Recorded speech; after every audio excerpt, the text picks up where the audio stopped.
Hi hello നമസ്കാരം. മാലിദ്വീപ്സിലെ ഒരു cycle സവാരി.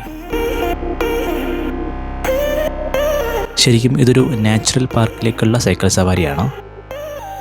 ഞാൻ ഫാമിലിയായിട്ട് നാച്ചുറൽ പാർക്കിൽ പോയിരുന്നു. അതിൻ്റെ ലിങ്ക് ഞാൻ കൊടുത്തേക്കാം.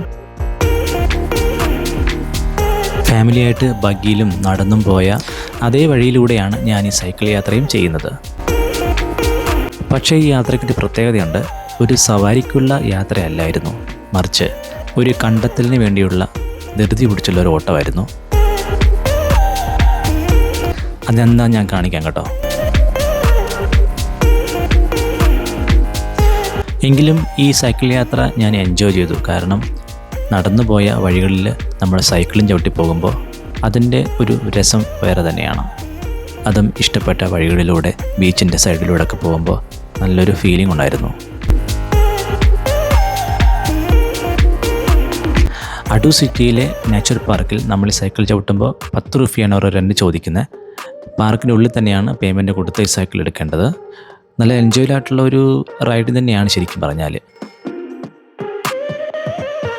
പക്ഷേ എത്ര മണിക്കൂറാണെന്ന് എനിക്കറിയില്ല കേട്ടോ. ഞാൻ അത്യാവശ്യത്തിന് വേണ്ടിയിട്ട് എടുത്തതുകൊണ്ട് ഞാനത് ചോദിച്ചില്ല. വീഡിയോയ്ക്ക് ഉപയോഗിക്കുന്ന മൈക്ക് കളഞ്ഞുപോയി. അപ്പോൾ എൻ്റെ ഊഹം ശരിയാണെങ്കിൽ ഞങ്ങൾ ഫാമിലിയായിട്ട് വന്നപ്പോൾ അത് കൊണ്ടുവന്നിരുന്നു. അപ്പോൾ എവിടെയോ ഉണ്ട്.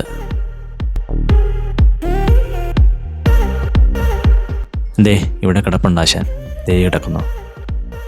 അപ്പോൾ എൻ്റെ ഊഹം തെറ്റിയില്ല, ഇവിടെ തന്നെ ഉണ്ട്. ഇത് ഞാൻ സൗദി അറേബ്യയിൽ ഉണ്ടായിരുന്ന സമയത്ത് മേടിച്ചതാണ്. എന്തായാലും സാധനം കിട്ടിയപ്പോൾ സന്തോഷമായി. ചിലത് അങ്ങനെയാണ്, അന്വേഷിച്ചിറങ്ങിയാൽ നമുക്ക് ഫലം കിട്ടും. എന്തായാലും വന്നതല്ലേ, ബീച്ചിൻ്റെ വ്യൂ ഒന്നുകൂടെ കണ്ടിട്ട് പോകാമെന്ന് വിചാരിച്ചു. ആരും തന്നെ ഈ ഭാഗത്തില്ല കേട്ടോ, ഒറ്റയ്ക്കായിരുന്നു. എല്ലാവരും ബീച്ച് വ്യൂ കണ്ടിട്ട് തിരിച്ചു പോയ സമയമായതുകൊണ്ട് ബീച്ച് മൊത്തം കാലിയാണ്. എന്തായാലും സാധനം കിട്ടിയ സന്തോഷത്തിൽ ഞാൻ വീണ്ടും തിരിച്ചു പോയി. പോകുന്ന വഴിക്കുള്ള കടലൊക്കെ കണ്ട് ഭംഗി ആസ്വദിച്ചുകൊണ്ട് തന്നെയാണ് തിരിച്ചു പോയത്. സൈക്കിൾ റൈഡിങ് ശരിക്കും ആസ്വദിച്ചത് ഞാൻ തിരിച്ചു പോയപ്പോഴാണ്. ജീവിതത്തിൽ നമ്മൾ ചില കാര്യങ്ങൾ നമ്മൾക്ക് വേണ്ടി നമ്മൾ തന്നെ മെനക്കെട്ടാൽ അതിനൊരു ഉത്തരം കിട്ടും. അപ്പോൾ പുതിയൊരു വീഡിയോയുമായിട്ട് കാണാം. Bye bye.